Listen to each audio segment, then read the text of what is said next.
Okey, hari ni saya nak bawa tuan-tuan perempuan melawat sendiri mesin Gold ATM di Menara Public Gold di Kuala Lumpur. Di Menara Public Gold, di sini ditempatkan lebih 10 mesin Gold ATM untuk kita membeli emas secara langsung atau kita boleh keluarkan emas daripada akaun emas JAP. Di sini banyak pilihan emas yang boleh kita keluarkan sama ada 0.25 gram, 1 gram, 1 dinar dan paling besar sekali kita boleh keluarkan sehingga 50 gram dari mesin Gold ATM ini sahaja.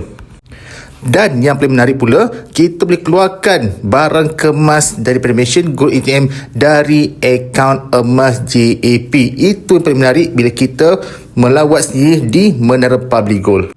Nak beli emas, nak keluarkan emas ataupun nak beli barang kemas, semuanya ada di mesin Gold ATM. Jadi, sesiapa yang belum lagi melawat Menara Public Gold, saya jemput untuk hadir dan melihat sendiri Gold ATM berada di sini. Kita jumpa lagi untuk video akan datang.